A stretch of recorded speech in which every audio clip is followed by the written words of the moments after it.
Les troubles comportementaux, les malaises ou les maladies à répétition d'un enfant peuvent parfois être le signal d'un dysfonctionnement familial. Je me souviens par exemple de l'un des petits frères d'une amie que j'avais lorsque j'étais au lycée qui était tout bonnement insupportable. Il était ingérable, il pleurait tout le temps, il criait tout le temps, il n'y avait pas moyen qu'il reste à sa place et surtout, il ne supportait pas sa petite sœur.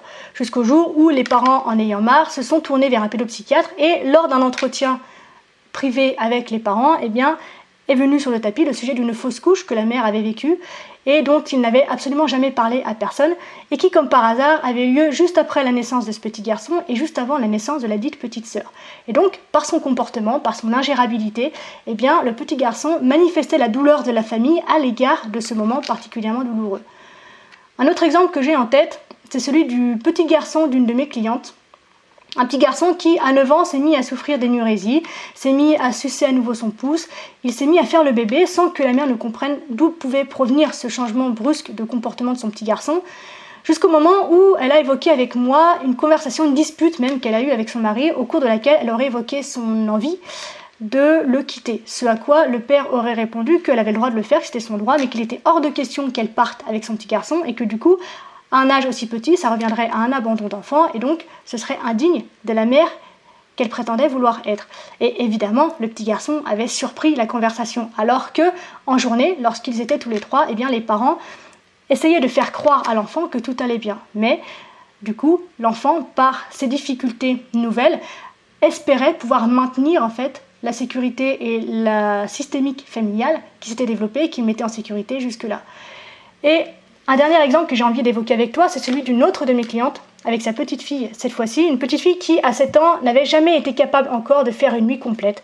Elle se réveillait 6 à 7 fois par nuit, c'était devenu invivable bien sûr pour les parents, jusqu'au jour où ma cliente a évoqué avec moi pour la première fois les abus incestueux qu'elle avait vécus lorsqu'elle était enfant, et finalement dont seules les angoisses nocturnes avaient pu filtrer jusqu'au conscient de la famille à travers les difficultés d'endormissement de la petite fille. Donc, à travers ces exemples, on voit que si ce n'est pas systématique, évidemment, le mal-être d'un enfant peut être, pour la famille, une opportunité de lever le voile sur un non-dit, sur une difficulté, sur une douleur que l'on tente de cacher et que l'enfant, on le sait, les enfants sont des éponges, ressent et manifeste en fait comme il le peut. Il n'est pas rare dans les familles qui sont en difficulté que l'un des enfants souhaite prendre sur lui en fait les difficultés que traverse sa famille, mais du coup, étant en incapacité en fait de retenir ce qu'il vit, il va le manifester autrement que par les mots, puisque ne sachant pas comment faire, sachant qu'il n'a pas le droit de le dire, puisque c'est tu par le reste de la famille, ces difficultés vont se manifester du coup à travers divers symptômes. Donc, ce qu'a besoin d'exprimer l'enfant dans ces moments-là, c'est pas un rien. C'est un appel à la conversation, c'est un appel à l'échange, c'est un appel à la considération, et donc ce qu'a besoin d'exprimer l'enfant dans ces moments-là, c'est pas un rien qu'on peut balayer comme ça d'un revers de la main ou que l'on peut soigner, entre guillemets, à travers la prise de médicaments ou je ne sais quel autre procédé qui vise juste l'extinction du symptôme sans prendre en considération ce qu'il a déclenché. Là, l'enfant, ce dont il a besoin, c'est d'un échange, c'est d'une conversation, c'est d'une clarification. Et donc, cette manifestation, à travers le comportement, à travers une maladie, que sais-je, en fait, c'est un langage. L'enfant est véritablement en train de dire quelque chose, d'exprimer quelque chose et de faire une demande.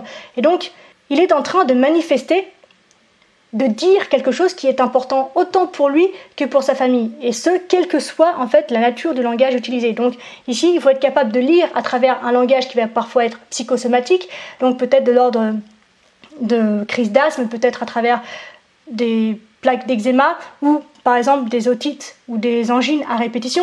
Peut-être s'interroger sur est-ce que ces angines reviennent au même moment dans l'année, est-ce qu'il n'y a pas une date un peu anniversaire au moment où l'enfant tombe malade, etc. Et également donc tout ce qui va être plus simplement de l'ordre du verbal, puisque l'enfant, s'il ne met pas les mots précis sur ce qu'il vit, sur ce qu'il ressent, sur ce qu'il manifeste, il utilise de toute façon des mots qui peuvent aiguiller en fait la réflexion de la famille. Donc un parent qui se retrouve face à un enfant qui est vécu ou perçu comme difficile doit selon moi avoir à l'esprit cette possibilité-là et surtout être prêt à aller explorer l'inconscient familial. Malheureusement, dans ces moments-là, si la réponse choisie par la famille c'est le déni, l'enfant symptôme va très vite se retrouver désigné comme étant bouc émissaire, il va très vite se retrouver désigné comme étant celui qui cristallise les frustrations, les colères, les douleurs, les souvenirs, la nostalgie, les difficultés et tout ça. Et donc, à trop se focaliser sur les problèmes de l'enfant, sur les problèmes qu'il génère d'une certaine façon, eh bien la famille passe à côté d'une magnifique opportunité de faire la paix avec elle-même. Et finalement, la douleur, tant celle de l'enfant que celle de la famille, continue de grandir, continue de se manifester, et ce, à travers des symptômes qui vont être de plus en plus forts. Il est donc, selon moi, bien plus sain et bien plus salvateur de considérer la demande de cet enfant qui exprime un mal-être et de considérer que cet enfant, oui, effectivement, évoque un problème, oui, effectivement, pose des difficultés, mais surtout que cet enfant détient la clé de libération à la fois du problème et de la famille tout entière. Parce que parfois, il suffit d'un domino que l'on fait tomber pour pouvoir faire tomber tous les autres. Donc, l'enfant, dans ce moment-là, est purement et simplement une forme de matérialisation de l'inconscient familial. Et, on le sait, dans l'inconscient, rien ne se perd, mais surtout, tout se libère. Et ce, quelle que soit la façon, et ce, qu'on le veuille ou non. Donc, il arrive inévitablement, selon moi, un moment où la famille doit faire le choix de vouloir. Et donc, l'une des premières clés que l'on peut utiliser pour libérer la famille de ces difficultés qu'elle traverse, eh bien, elle se trouve dans les mots employés par l'enfant.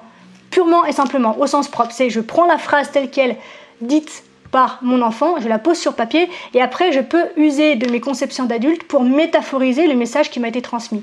Je te donne un exemple, si un enfant te dit que c'est le bordel à la maison, eh ben, je vais pas te faire un dessin sur ce que pourrait être un bordel, mais du coup le message, l'image qu'il y a derrière le message exprimé par l'enfant, c'est à l'adulte de le transformer, de le comprendre et d'agir en conséquence. Une fois que la famille a fait la lumière en fait sur ce qui génère ces difficultés-là, ces troubles chez leur enfant, eh bien il y a deux choses à faire. La première, c'est d'admettre la présence de cette difficulté, de cette problématique, de ce secret et de le travailler. Donc, en tant qu'adulte, peut-être à l'aide d'un thérapeute familial, à l'aide d'un thérapeute de couple, que sais-je, mais du coup de travailler à se libérer de la difficulté. Et enfin, évidemment, répondre à la demande de l'enfant, donc à travers une discussion, un échange qui s'impose pour que lui aussi puisse se libérer, sans qu'il ne soit bien sûr nécessaire d'entrer dans les détails en fonction de l'âge et du problème qui est à évoquer évidemment, mais au moins pour clarifier la situation et apaiser les maux de chacun. Et donc, en conclusion, bien que, je le répète, ce ne soit pas une vérité absolue, donc un enfant qui est malade régulièrement, qui manifeste des troubles comportementaux, ne désigne pas systématiquement un dysfonctionnement familial, mais je pense qu'il est fondamental que les parents puissent avoir cette option-là à l'esprit, et donc de se poser la question de est-ce qu'il y aurait dans mon histoire, est-ce qu'il y aurait dans l'histoire de la personne qui partage ma vie, ou dans notre histoire commune à toutes et à tous, quelque chose, une notion qui pourrait expliquer la situation dans laquelle on se trouve. Est-ce qu'il y a une situation que l'un ou l'autre ou ensemble nous avons vécu mais que nous n'avons pas évoquée pourrait éclairer, en fait, faire la lumière sur la situation? Est-ce qu'il y a des choses qui n'ont pas été dites? Est-ce qu'il y a des choses que l'on essaye de cacher? Est-ce qu'il y a des choses que l'on sait avoir vécues mais que l'on a peur d'évoquer pour telle ou telle raison? Et ensuite, faire les choses en conséquence. Donc voilà, c'est tout pour la vidéo d'aujourd'hui. J'espère qu'elle t'a plu, j'espère qu'elle t'a intéressé, j'espère qu'elle t'a inspiré. Dis-moi en commentaire si tu connaissais, toi, cette notion d'enfant symptôme. J'ai beaucoup de personnes qui m'en ont parlé. J'ai une question qui m'a été posée dans les commentaires, c'est la raison pour laquelle j'y réponds aujourd'hui. Mais voilà, n'hésite pas à me dire si toi, tu as vécu ça lorsque tu étais enfant. Est-ce que peut-être ça t'ouvre une case là-haut dans la compréhension peut-être des difficultés de ton enfant en ce moment? N'hésite pas à partager ton expérience, ton témoignage avec nous via les commentaires. N'hésite pas également à me poser les questions auxquelles tu voudrais que je réponde dans les commentaires. Je me ferai une joie d'en faire une vidéo.